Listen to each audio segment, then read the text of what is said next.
Welcome back to the third class in electronic navigation on finding weather files.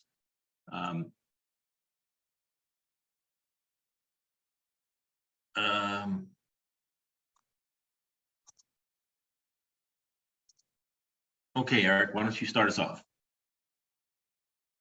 I'm Adam, I'm sorry. Now you're on mute. Sorry about that, everyone. Just wanted to make a couple comments about Raritan Yacht Club. If you like talking about boats, thinking about boats, looking at boats, riding in boats, racing boats, or having a nice dinner by the bay while looking at boats, then RYC is a place for you. We're always very active sailing community. Whatever kind of boat you like, big boats, little boats, power boats, sailboats, even other people's boats and shared boats. We have a small fleet of Colgates that we share among some of the members. So all kinds of sailing opportunities to get out on the bay, learn some skills and build relationships with like-minded individuals. We invite you to come visit, grab a guest mooring, have a dinner, see the facilities. It's probably the best kept secret in New Jersey. Easily accessible from the New York City metro area. Next slide, Lou. Just want to remind you a couple of events coming up. Beginning of March. So you like dreaming about boats, maybe you might want to think about buying a boat. We're going to put on a seminar with the ins and outs of how to find a boat and how to evaluate a boat that you might be interested in, and then some of the steps that it actually takes to make the purchase and bring her home. That's going to be in person Saturday, March 5th at the Yacht Club, and come bring your questions and see what we can find out.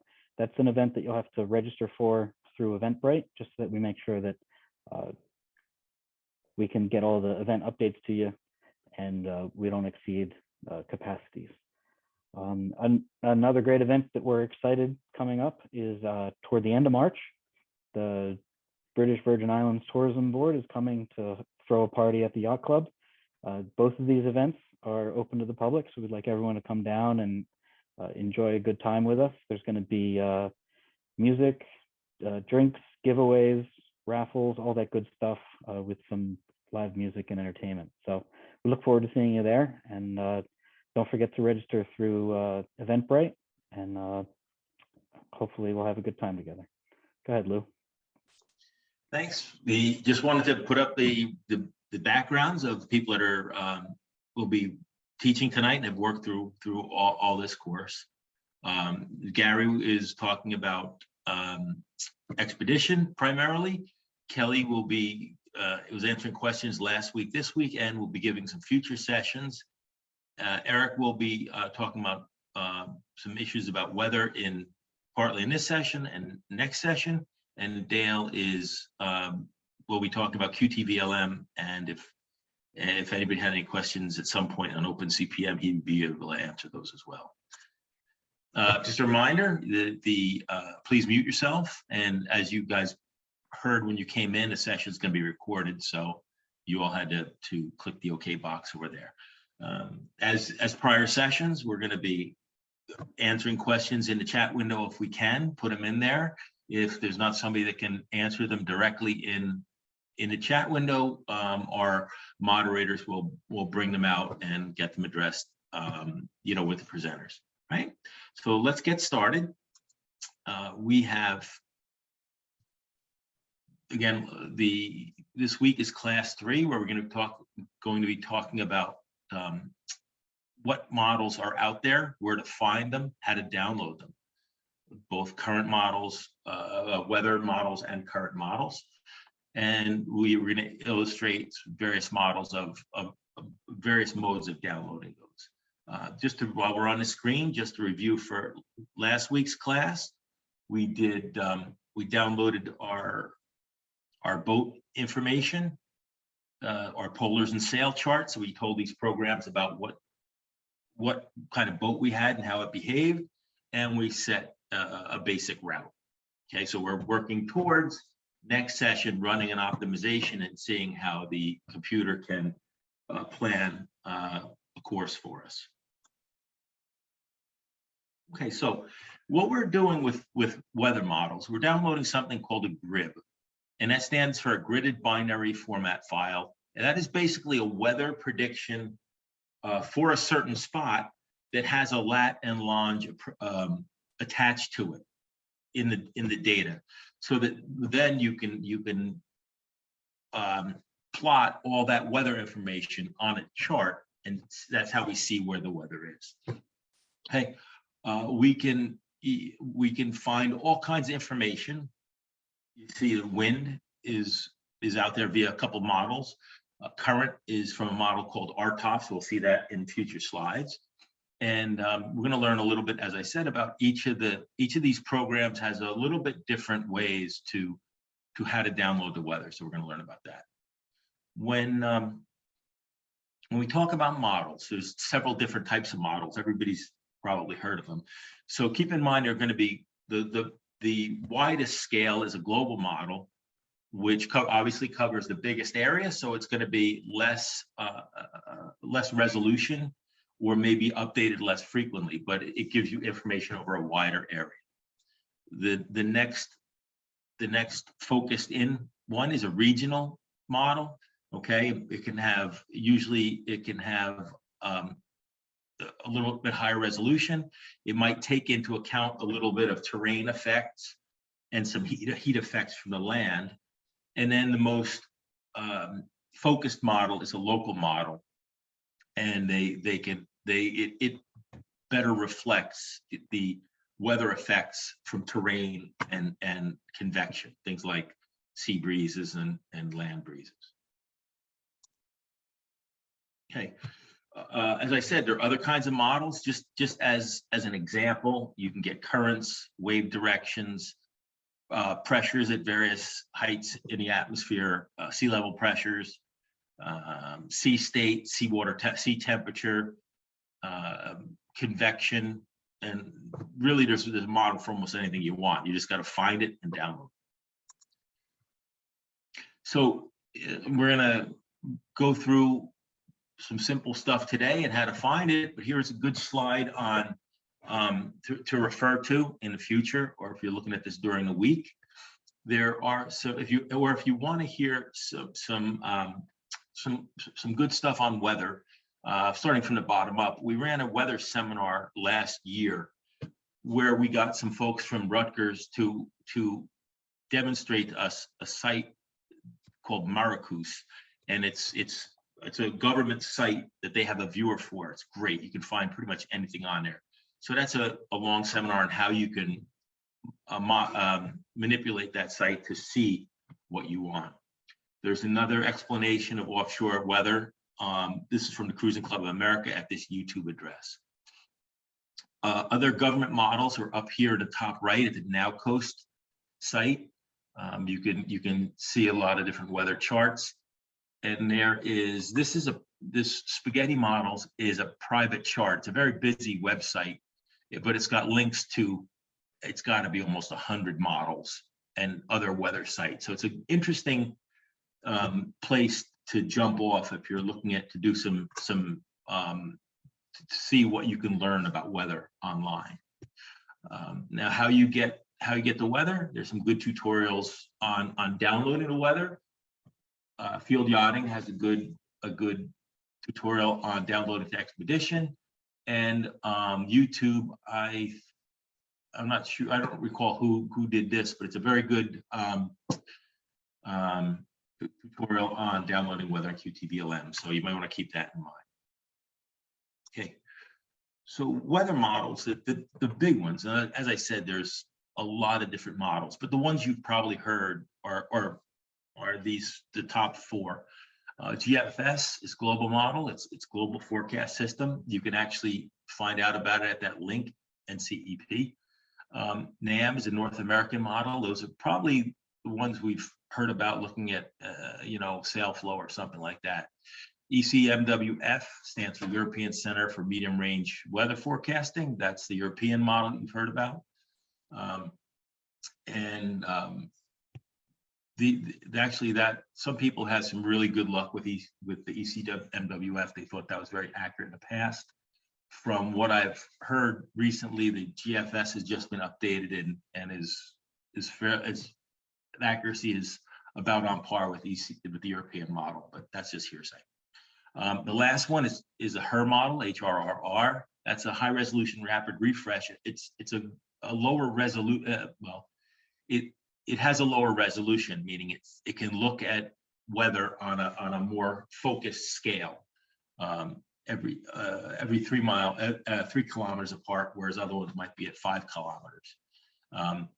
It's also updated hourly, and it's a really virtually a real-time model. It's excellent. And what the difference is really is because it's updated so rapidly. I think it only goes out about 18 hours or a day and a half, if I recall, whereas in GFS and NAM, you can get weather out several days. So that's some of the differences between these models. I'm sorry, I'm still getting used to using, okay. Now you might hear on PredictWind, if people use PredictWind for local sailing, they have a couple of proprietary models. One's called the PGE, which is based on the GFS model, and the other one is PWE, which is based on the European model. So that's just, if you see those acronyms, that's what they are. Okay. So how do we download weather? As we're going to see tonight, the downloading weather is really simple when we have a broadband connection, when we're directly connected to the internet. It comes down rapidly because the connection's so fast, and the program knows how to do it. So it's very easy. We're also going to do it. Another way to do it is via this tool called SailDocs. Okay, SailDocs is an automated server. So basically, what it is that you send an email created in a certain format, and that format is off on the right, and it will auto reply with the GRIB file you want, and then it's just like everything. It comes as an attachment. You move it to that web. We're going to show you where there's a weather directory, very much exactly in the same way as we showed you where to download a chart into the charts directory in each of these programs. So you can download a GRIB file into you have to take that extra step of downloading the GRIB file into the weather directory so that the program knows where it is. The advantage to using SailDocs is it's a smaller program. So you can download it over a slower or a connection with less bandwidth. There's more information on what SailDocs is at the link that I put on the screen there. And so what you see, just to go over really quickly, you'll see what the email looks like on the right. So you ask it what to send you. So in the top line, it says send high resolution rapid refresh, and you give it the latitudes between you want it. Then you give it the longitudes you want it, and then those digits after that are how frequently you want it and for how far out. And then at the end, MSLP means you want mean sea level pressure and wind. Okay, so and the advantage of each of these programs, when you're using it via SailDocs, it knows these constructs, so it will generate the email automatically for you, and we'll see that as we go later on. And you can easily do that. You can do it that way as well as we're gonna on your computer on a direct connection, even though you don't have to do it that way. Now, if you offshore, we're going to connect via a sat phone or an Iridium Go. Now we've got that extra step where we've got to tie the computer, via modem to this basically an Iridium Go or a sat phone acts just like the old dial-up modems with America Online. So you have to attach to them, send the email. They usually come back in 1 to 4 minutes or so, depending on your connection, and then you got to look for it when it comes back and move the attachment over. So it's a little bit more involved. And we're going to talk about that and hopefully demonstrate it in an advanced topic section, because you can get kind of hung up there once you're out offshore and have no other options. So we're going to practice that a little bit in future classes. Oh, that's a closer look at what that email looked like. Okay, the bottom one was RTOPS model for current. That's the bottom line. The second one is GFS model. Okay, so just a sample of how the emails are constructed. Okay, so how do we get to these things? All right, so we're going to go through Expedition, and if you remember, we're going to do the same type of thing as last week. I'm going to kind of walk through and demonstrate via screenshots what you do and how you get there, and then Gary is going to give a demonstration of a live demonstration of how to do it in Expedition. Then we're going to walk through the same thing in QTVLM. So first thing we want to do, okay, that's a little confusing. We've got two tabs, right? Here's the ribbon on Expedition. We've got a weather ribbon, weather tab, and a weather data tab. Okay, we want to go to the weather data tab. We use this weather tab to step through the weather once we have it in the machine. Okay, so we go to the weather data tab. Now we pick some way to get the weather. Okay, the easiest way is, and some of these are free, some of these are paid, subscription based. Like Great Circle is a subscription service to get Gribs from. So SailDocs is free, so that's the easiest one to use, and it's very extensive. So you go to weather data, you click on SailDocs, and then you've got to drag and drop a square. You're gonna click and drag to make a square for the area that you want the weather in. Okay, and that'll pick up the lat longe, and it'll know the area you want the weather for. Excuse me. Okay, now after you've got your square picked, it'll bring you to this screen. Okay, in the SailDoc screen, you can now pick what model you want here. Okay, and there's a drop down. You can get GFS, RTOPS. Here's HRRR, European model. And once you pick your model, you can pick how many hours you want it. Okay, the default is every 3 hours. If you had a slow connection, or you had to get it quickly, you can get it every 6 hours. So you just change your click boxes, and down here you can click for how many days. You can pick some different resolutions. Okay, and the other thing that I just want to point out is, if you wanted, you can click this checkbox and it would clear out the old Grib files. Okay, so once you pick a model, okay, here I picked the HRRR model. It'll tell you all the things, all the available variables that you can get in that model. So here you see a mean sea level pressure is clicked, and wind. Okay, and you can see the other things you can get, rapid refresh models. Here, so this is, see the default here is for 24 hours for this area. Okay, and then you can go, it runs every 3 hours. I'm sorry, that's every 3 hours for 1 day. And it tells you you're going to change your resolution if you had a slow connection as well.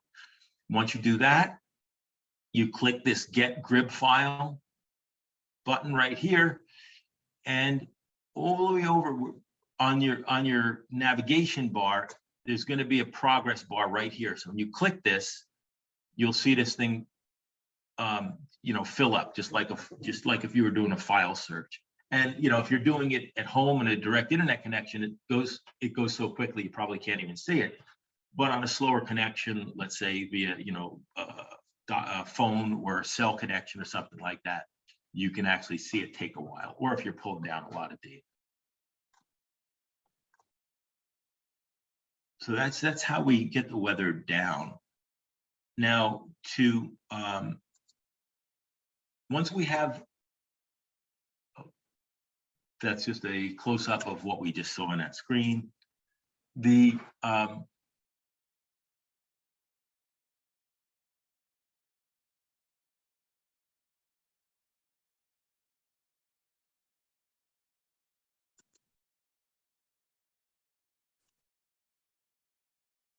Okay, sorry about that. So once we have the weather downloaded, now we see these, to step through the weather, we use these, not dating myself, on VCR controls. And you can step through the weather to see whatever the time steps for each model are. Okay. These tiles over here, you can change the way the weather looks. Okay. And Gary will demonstrate that live. So when I made this slide, you can see my weather. You can see these little blue arrows. They're tough to see. Okay, so I've expanded them over here, and it looks the same way as sail flow or predict wind. They'll you know, they move across the course. You can change that to look to like a heat map with different colors, and you can change it to wind barbs as well, however you want to do it. Okay. And then, yeah, here you can see the better, because it's a white area, you can see the what the wind will look like. Okay. Okay, where the weather files are stored. Okay. Where the weather files are going to be, we go back to the weather data tab. Okay. Once we're at the weather data tab, we can click on settings, and it'll bring up this window here. Okay. In this window, we can come down to click on the side weather window, and then it will list all the grids that were downloaded here. Okay. So you can see here the HRRX model back from January. Mike. What? Okay, sorry about that. The European models here, GFS. Okay, so that's all the models that are downloaded and in the folder, and the checkbox model is what is displayed on the screen. Okay, that's the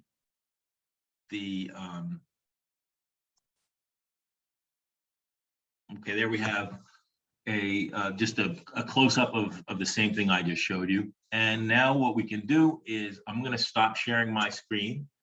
And Gary, if you could demonstrate the how to do this in Expedition. And I just want to remind you that you were talking about, you were going to show how to change the appearance of the grid with those tiles once you get it down.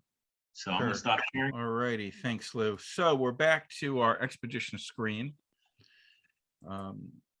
I've already created, using easy marks, a rough Newport to Bermuda course. Just to review, you click marks, you click virtual marks, you click easy, you go okay, and then you put your cursor where you want to start, you put it where you want to finish, you hit escape, and you have it.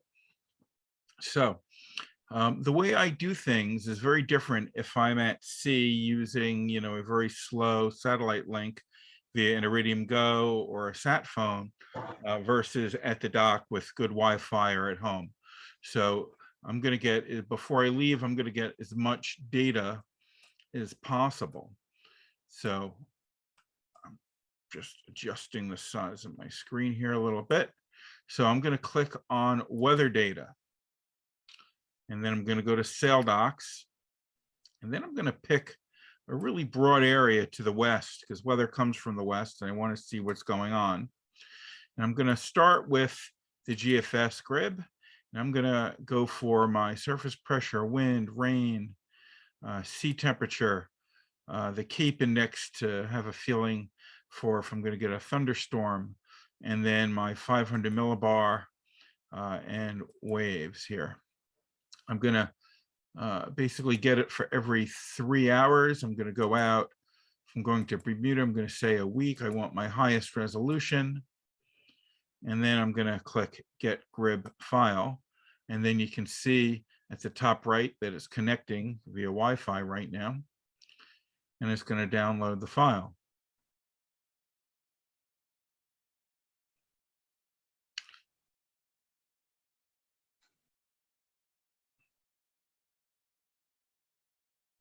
So it's a pretty big file. Okay, So voila, we see we have wind here. Now, I just don't want that. I want to get some current data. So I'm going to go back to sail docs. And this time I'm going to make it, much smaller. But I want to get some idea of the morphology of the Gulf Stream. And RTOFS is just one of the grid models. Well, it's one of the few grid models that's for free that you can download of the Gulf Stream. And I'm going to go out for a week. Going to get that file.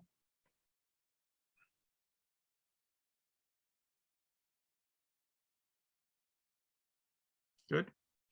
Now notice the screen went blank. And the reason it went blank is this panel, the way I have it set up, isn't supposed to show current. It's just supposed to show wind. So that's what's really going on right now. And also the time, see this right here, Tuesday. So this is the last time I was using it. So this isn't up to date. I'm going to show you how to fix that. And I'm still going to get one more piece of data from SailDocs. I'm going to get more wave data. So the WW3. And have 7 days. I'm going to get that grid file. Now, if I was really racing to Bermuda, I would probably also download the HRRR and use that for the first day before we get out to the synoptic breeze. Now, I want to make sure that my weather data is all here. So I'm going to go to settings, weather data. And these are all the files I've downloaded over the last few days. And so we have wind, current, and waves. Okay, I'm going to click OK. Now I'm going to go to weather. You see this thing that says now? Right now, this is looking at, I guess, yesterday. I click it now, and it shows today. And that's a common problem when you're trying to do a route. You'll get an error message saying, oh, there's no weather at the start of your course. It's because you don't have the clock set correctly. So this panel here allows me to choose what I want to have displayed. And I just have some very simple wind barbs here. And it's showing me what's going on. And you can see there's the circulation over here. And I have this set up differently. And I keep a sticky that has different things, the different panels. So my panel 2, I have wind, current, surface pressure, and significant wave height. And when you zoom in, you can look at all these things. Panel 3, I have just current and wind. On 4, I have my surface pressure, wind, current, and significant wave height. On 5, this is just my 500 millibar. And then I also have a gradient with that as well of the sea temperature. And this is surface pressure and the 500 millibar. The black is the surface pressure. These other little lines that are kind of faint to see, you probably can't see that on Zoom, is the 500 millibar. And that's really for a whole other lecture of understanding how the 500 millibar chart kind of really determines what's going to happen in the future. This page I actually have set for rain, surface pressure, and wind, along with the sea surface temperature. And then this is simple. This is significant waves, wave direction, and wind. And if I zoom in a lot here, these lines here give you the significant wave height.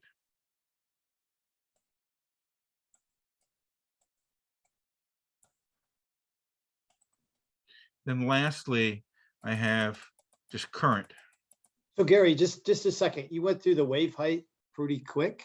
Could you just maybe go back to that for a second and show exactly what you were looking at when you showed the wave height? Okay, so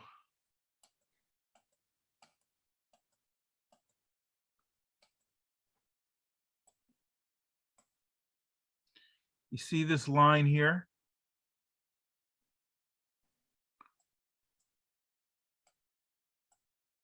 You see that line there, and there are numbers there that show you the wave height.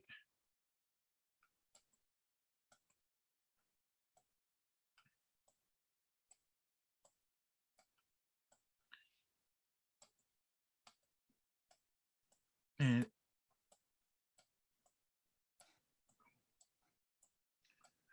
it's the Did lines are ISO lines for the height. I actually see 20? Is that one of the, Yeah, there could have been some 20-foot waves or something over there. Yeah. are you in feet versus meters? I believe those are feet. Yeah. It's possible there's a conflict the way I downloaded it, because I downloaded the GFS to have wave and also WW3, and you Right. really shouldn't do both. I was going to ask you about that, but thank Yeah. you.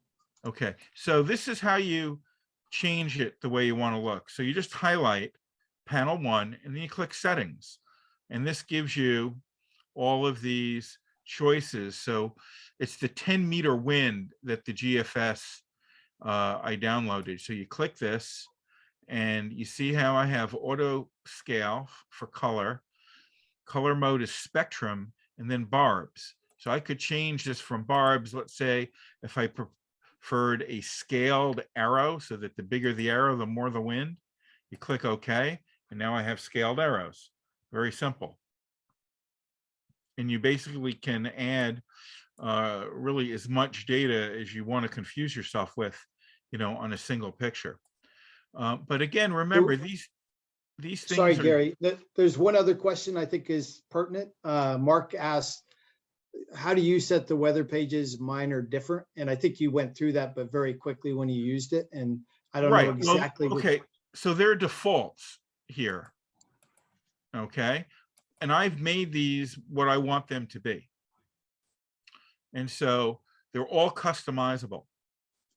So you click on the panel, you click on settings, then you select whatever you want it to be. Right now, I only have wind on it, but let me add the current.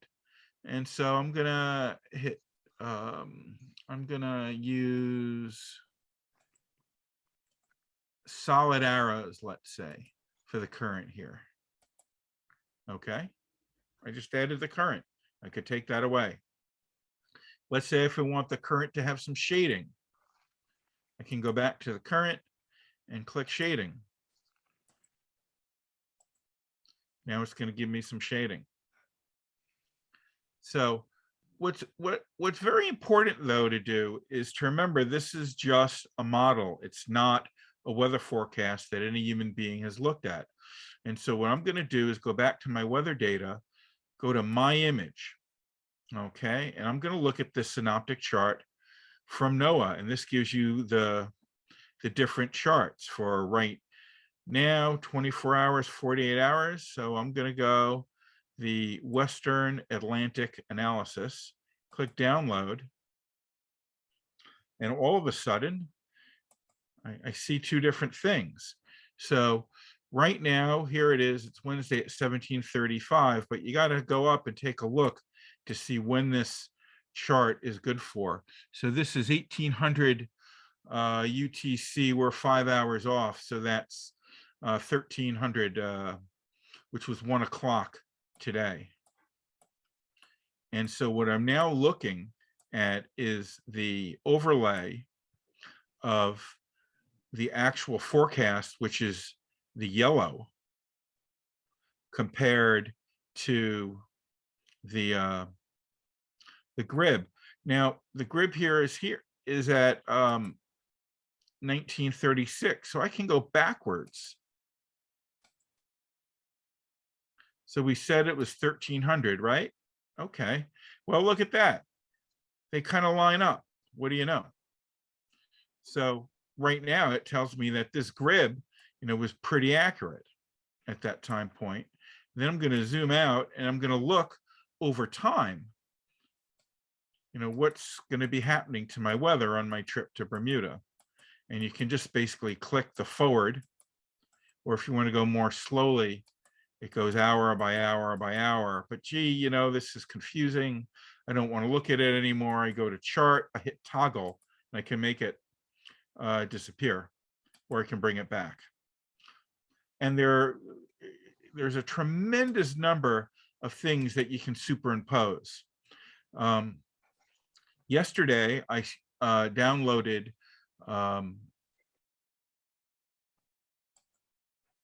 let me see if it's here, a Gulfstream model that's based on altimetry. So this is from the AOML site, and this is purely a model that's using the difference of height of the ocean, because the warm water is different than cold water in terms of its density and how it rises. And so I can actually overlay right on top of this. And then if I go to my weather, I want to go to one that has most just current, and then hit chart, toggle it back in. Oh, you know, it's not going to let me do that. What do you know? Let me go back. Okay, and then I can hide the weather data. This is what you do. So I click hide. So let's compare how the RTOFS compares to a pure altimetry. RTOFS uses altimetry and sea surface temperature. And it's very helpful to be able to compare the two, because if you go and actually look at other models, because they're not all uniform. If I go to, I get rid of RTOFS, but I put in the TITEC model, which is actually a proprietary model. It changes it. Did you just see that?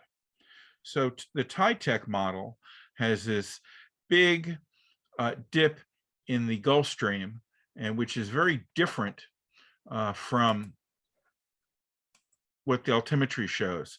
It's basically. Gary, I'm going to ask you to just shift back a few gears. Okay. And maybe take a little bit of time to describe, because you're talking about multiple models and looking at multiple different parameters.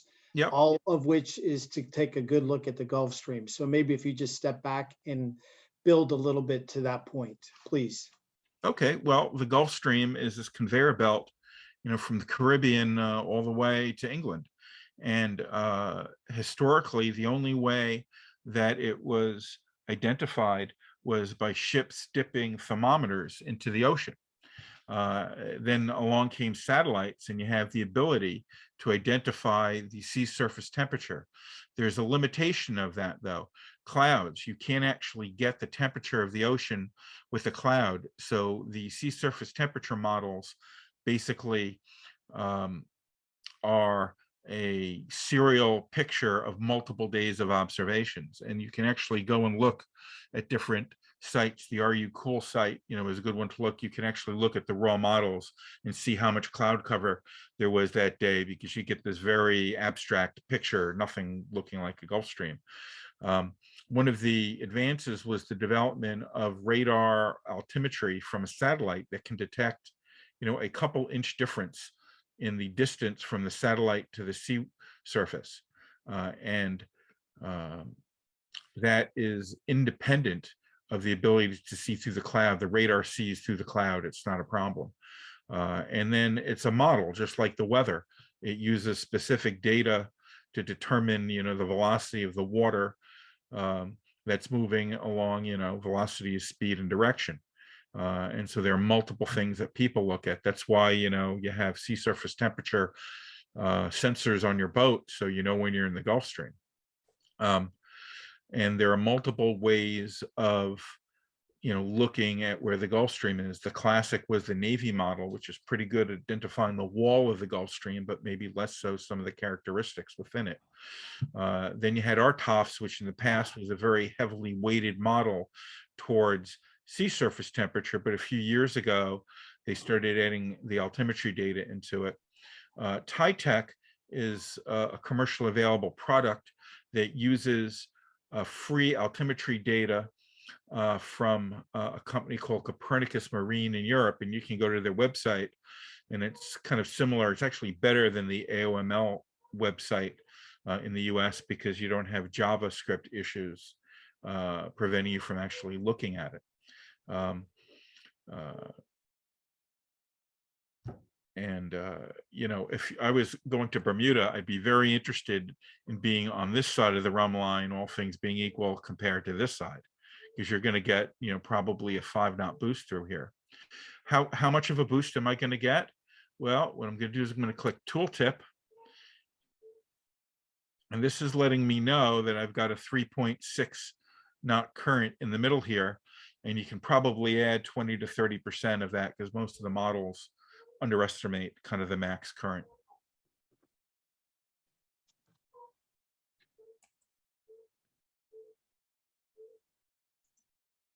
Thank you. I appreciate that.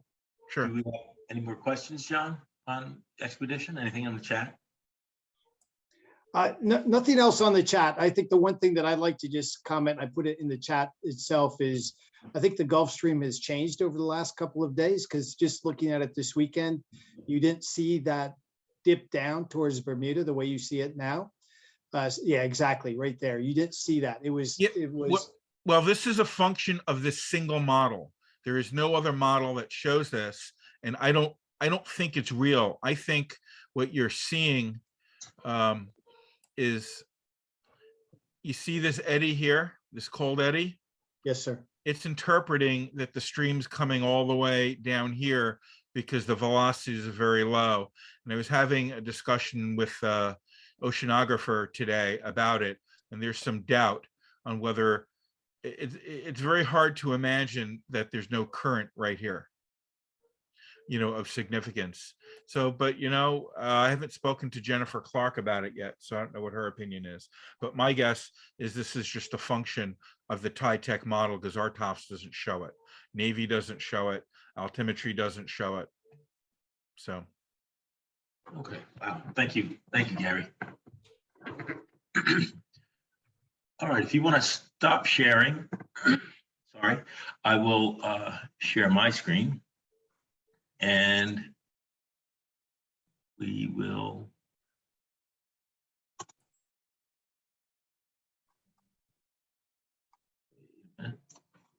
do from current slide. There we are.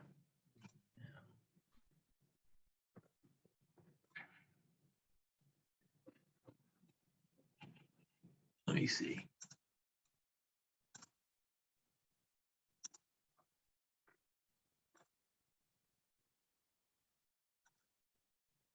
Okay, so everyone can see my screen now? Yes, okay, thank you. All right, so we're gonna talk about how we do the same thing in QTVLM, and then we're gonna have Dale demonstrate this. So in the toolbar for QTLM, which you see on the top of this screen, okay, we've seen this before. In the red circle, these icons have to do with getting gribs, okay? The globe turns them on and off. This one opens them, but you don't want to use this. And I don't recall what this one does. I apologize. Then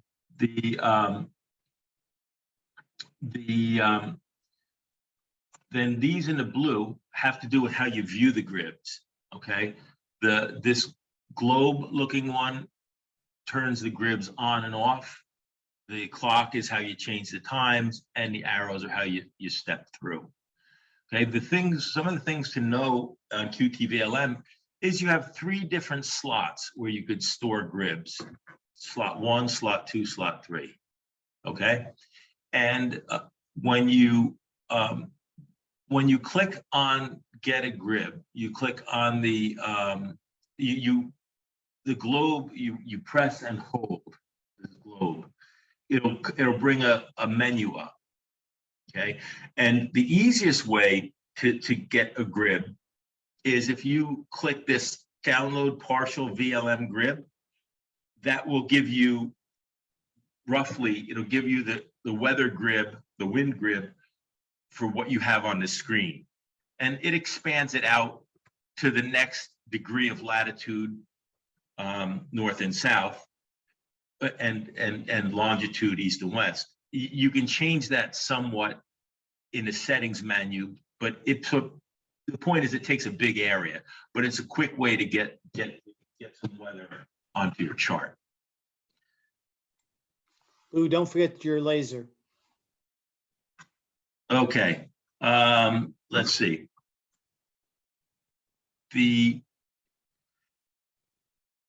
So what happens, each slot has its own controls that you see here. So you can download it via XY Grib or Great Circle, that's that paid service. So if you click XY Grib, it'll bring you to this screen. And over here, you can pick your atmospheric model, okay? And you can pick your weather model here, and you can pick a wave model here if you want. You change your resolution and intervals right in here. It's all done through these click boxes. And then you can click Download Grib, okay? As I said, there are 3 slots. And by the way, when you click on Zygrib, this square in your toolbar is how you set up a square, and you can pull down the gribs for just the area you want using that. Dale will show us that in a little bit. And as I said, there's 3 slots that you could load different gribs in each. You have these 3 triangles that tells you it toggles between the slots. And what you see here when I made this slide was there was only 1 green arrow, which means only 1 slot has a grib loaded, the other 2 are empty. And that's basically how you download weather in this program. Now, how we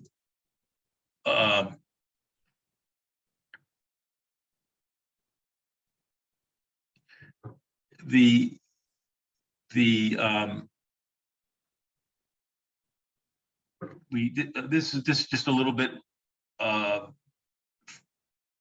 more detail about how we pull these down. We talked about the grib request. Same thing. QTVLM will build the email and then download it right from the server. Okay. And then once you get the grib folders, the grib file as an attachment, as I said, you got to figure out where to put it in QTVLM. And this just summarizes what I just said previously. Okay, some of the stuff we talked about already. So Zygrib is less usable in QTVLM. It just has the GFS model, so really you don't use it very much. You just go to XY Grib.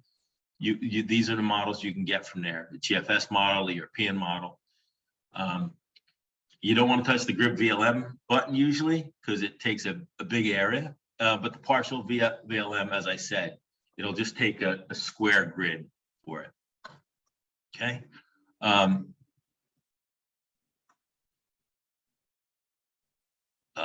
You know what? Let me.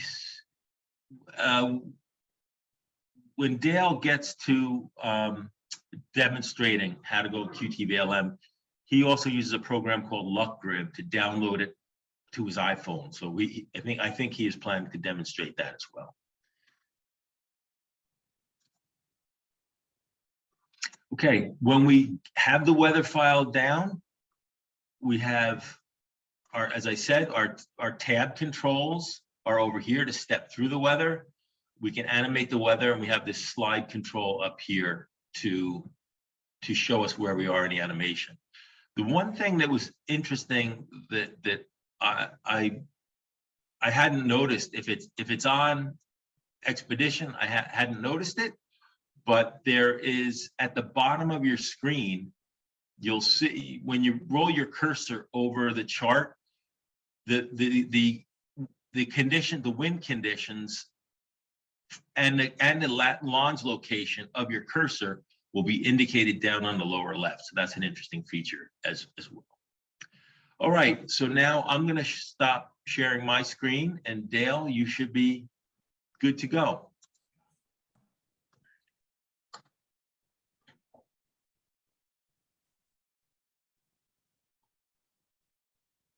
I think I'm good to go. I wanted to talk just quickly about Luck Grib, which is an app that I have on my iPhone. And it's a really easy way when you have cell service to be able to download gribs quickly. You just bring that region up on your phone and say, download the grib. The question that people say is, how do I get the data, the grib file from my iPhone into my Windows computer? And I found that they make a special memory stick that plugs into the iPhone, and you can move files from your iPhone onto that memory stick and then plug it into your computer and move them into your grib folder on your computer to load into QTVLM. That's about all I want to say about Luck Grib, although it does have a tremendous variety of models that you can download. What I wanted to start with is downloading. I'm on the wrong. So this is kind of the same screen that Gary had shown with the route, or the pathway as it's called in QTVLM from Newport to Bermuda. And we want to download, say, just a basic grib. So I'm going to click on grib, put it in slot 1, and I want to get a XY grib. It's going to be the GFS model, 1/4 degree resolution, every 6 hours, 10 days, wind, pressure, and cape. That's all I'm going to download. And there's the download that happened. This page here is the grib information page. Tells you what you just downloaded every time you download a grib. And now we're seeing the wind on this screen. We may want to change this a little bit. So we're going to go to grib configuration, which we can do here, or we can do with this little windsock up here. I don't like the arrows being that small. Maybe I want the arrows a little bigger, a little easier for me to see. I don't like it being this opaque. I want to turn that up a little bit. The background is a wind map. Do I want a wind map for my background? I probably want the cape for my background, because I'm seeing wind with the arrows. And so this is what I want here. And I can close this. So now we're looking at the wind and the cape. And down here in the lower left, as I move around on the screen, you see the wind direction and speed at the particular latitude and longitude my cursor was at, and the cape level. And of course, there's really no convective cases going on out here. When the cape level gets up to like 1,000 joules per kilogram, that's when you're going to start to see thunderstorms. So there's nothing going on out there right now. This is looking at an XY grib for the route. We can scroll time just by dragging this bar back and forth, or by stepping by 6 hours by pushing this arrow up here. That's a simple way to download the wind. I don't want really to have just the wind. I want to get more than the wind. So I'm going to do sail docs. And here I have a whole variety of different models that I can download. And what I'm going to download this time will be the GFS with the wind and the RTOFs with current. And I would click send email. That will open my email tool. And it will be similar to the mail that Lou showed, where it has send the GFS model with wind and cape and pressure, and another line with send the RTOFs model for currents and sea temp. And because I use Windows email, it has another line that says this email was sent with mail for Windows. I send that email, and I will shortly get a response back from SailDocs, a response email. I will actually get 3 back. One with the GFS model attached, one with the RTOFS model attached, and one that's saying it couldn't parse the message sent with mail for Windows. So you will get that error message all the time if you have any kind of trailer on your email. With each one of these, you save it. I usually save them to a GRIB file folder that's in my documents folder. The other GRIB files that QTVLM takes care of automatically, it puts into a QTVLM GRIB file. So that sort of helps me keep separate the ones I get from SailDocs and the ones I get directly from the XY GRIB server. So I'm not going to click send email because if I go out of my screen here, it will confuse the Zoom call. Instead, what I want to do is open an email or a GRIB file that I've already downloaded. This is one I did last night. There's the GFS. Open that. And this is telling me what's in that file again. And we don't really need to see that. And then I'm going to open. The one thing I just want you to make sure you cover is when you get the email document back, you just showed where you save those files, correct? And you have it set up to save them in a specific location. So could you just walk the team through how you set it up so that you can pull it into QTVLM, please? So when I save the GRIB file in the email, I save it to this folder, documents/GRIBs. So these are all the GRIBs I've gotten from SailDocs. It defaults now that I've opened things here to that folder, but that's where I have selected to put them. Does that answer the question? You might want to, Dale, I think in the configuration, if you pull down the configuration screen, you'll see the tab where they can see what folder their GRIBs are going to be stored in, I believe. You did you answered my question. Yes. Okay. Yes. Okay, good. All right. So now we've got 3 GRIBs loaded now, and this up here shows the slot 1, slot 2, and slot 3 is not showing anything. That's because slot 3 is current and our GRIB configuration doesn't have current being displayed as anything. I'm going to turn current on, a current map as the background.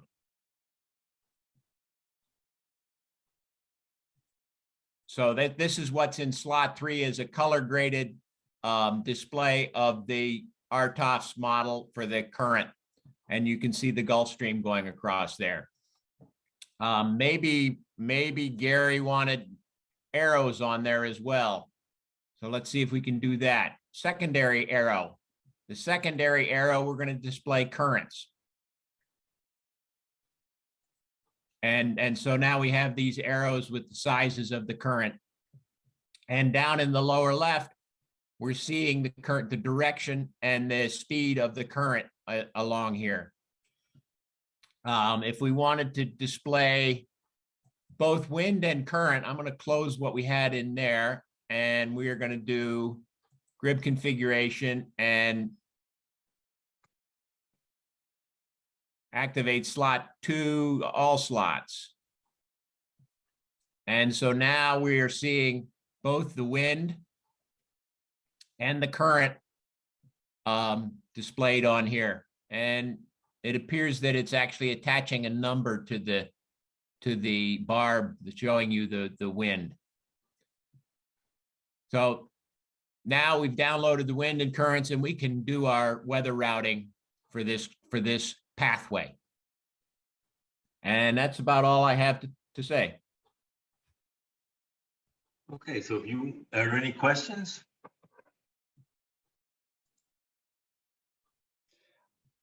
I don't see any questions.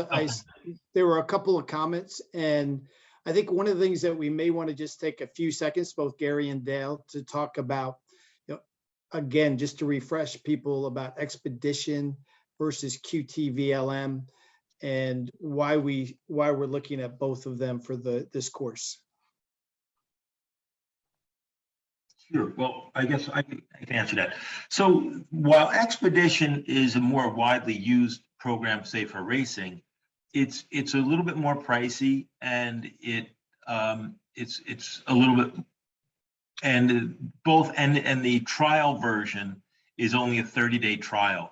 So because this course was going to span longer than 30 days, I was looking for an open source navigation program to demonstrate alongside Expedition.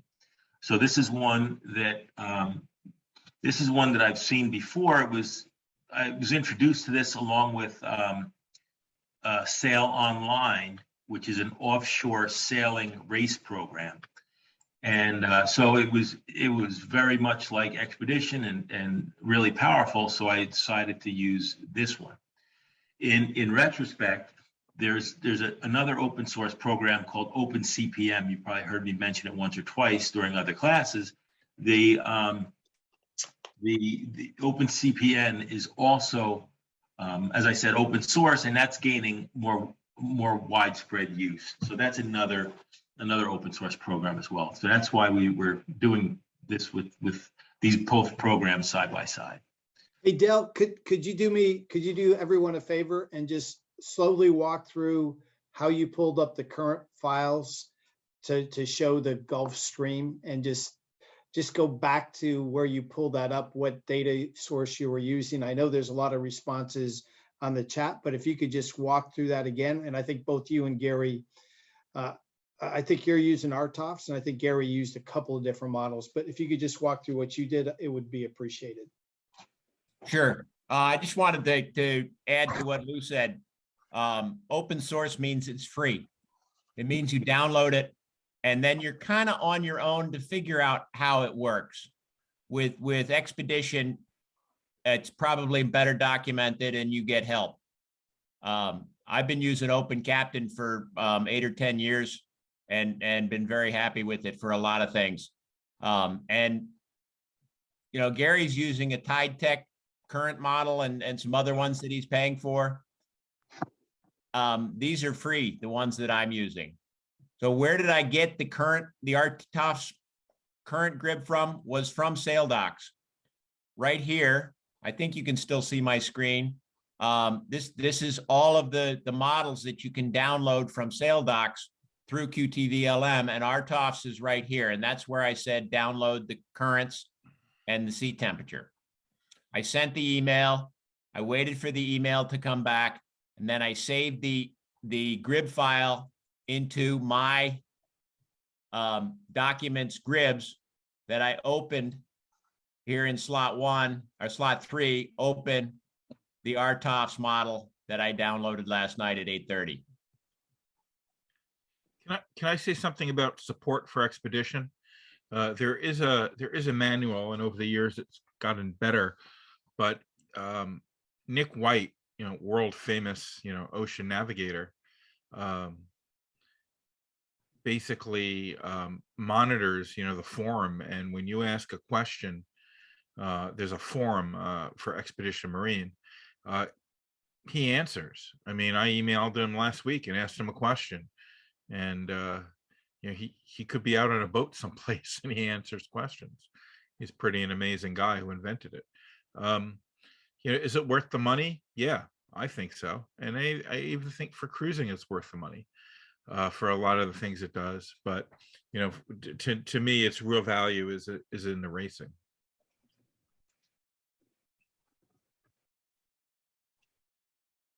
Sorry, I got waylaid there. There's a question on just how the currents are color coded, and if there are methods that you can do to adjust that. And I think they've already figured out that the deep purple is more intense than, say, the reds and the greens, et cetera. But if you could just describe what it means. that would I be could- appreciated. I could demonstrate it. That might be the easiest thing to do. I don't have a way to showing the scale for the colors. The only thing I can do is move my cursor around and go, oh, there's 3.7 knots there. And then up here where it's green, it's only 0.1 knot. The arrows, the size of the arrows is proportional to the current as well. In Expedition, you use the tooltip to put the cursor on a spot, and that tells you whatever data is present at that point. So if you're over the, if you've downloaded a current grid, not an image, but an actual grid, it'll tell you the speed and the direction of the current, the wind, atmospheric pressure, whatever you've downloaded. And in that setup for the different panel for, let's say, current, you can actually choose monochrome, grayscale, spectrum color. There is not a legend that tells you red is a specific number.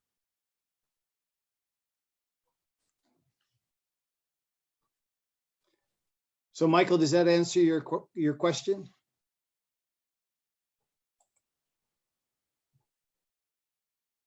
Yes, thank you very much. Yes, that takes care of it. Thank you. Okay. Dale, if you want to mention really quickly before you stop sharing, if you go to QTVLM and configuration, yeah, you click that. So now you'll see there's a tab that says Gribs and Harmonics. There you go.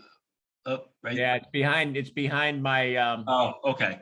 behind the, All right, the if you, Zoom. so everybody that's listening, if you're using this program, you go to Gribs and Harmonics, and in there, in that window, it will show you the file path to where the Gribs are going to get stored. So if you're using, Sail Docs, the place to store them is whatever is in that tab, wherever that path name tells you. Okay, so if you want to unshare, then we Stop can. sharing. There we go. You guys can see my screen? Yes. All right, excellent. Thanks, Dale. So again, I just want to thank Kelly, Dale, Eric, and Gary for everything they did.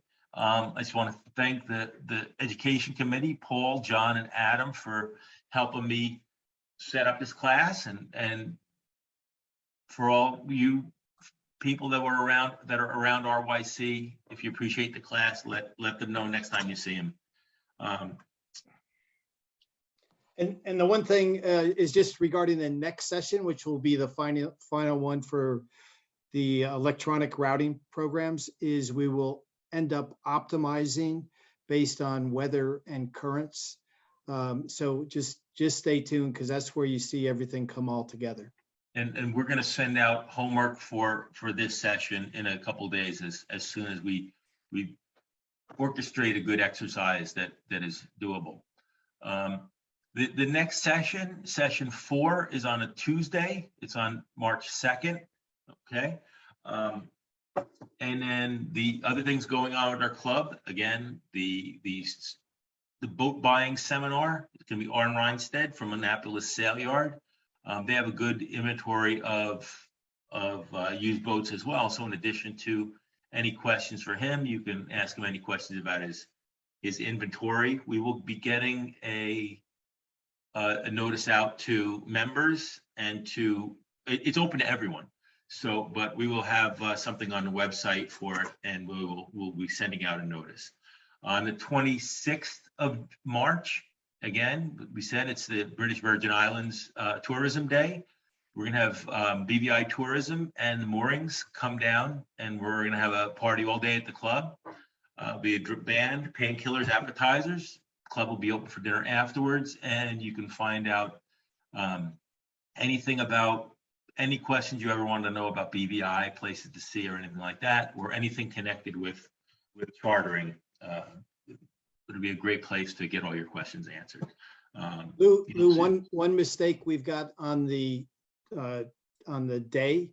So the optimization course will be on March 2nd, which is a Wednesday, not a Tuesday. So that's actually a okay. mistake that we didn't catch. So thank you, audience, for I think a couple people have caught Oh, that, so good. thank you. Good, So I'm it glad. is- I- It is the Wednesday, so 2 weeks from today. Okay, then why don't we have Adam close it up? Well, we pretty much covered everything. If you don't want to buy a boat, we have a shared boat program. You could use one of ours. And then if you want to, as I said, Kelly and Eric are working on some additional seminars and some advanced topics. We'll keep you guys informed of them. We'll probably have more information available for you guys at the next class. You can always find out information on what educational seminars we're running on our website, our Facebook page, or our YouTube channel. Just do a quick search. With that, I'd love to thank everybody for coming and spending the time. I know we ran a few minutes late. We're averaging about an hour and 15 for each class. But if there's no more questions in the chat, John, again, thank you for everybody coming. And if there's no more questions, we can close up for tonight. No more questions, so thank you to everyone. All right. Thank you. Thank you, everyone. Take care.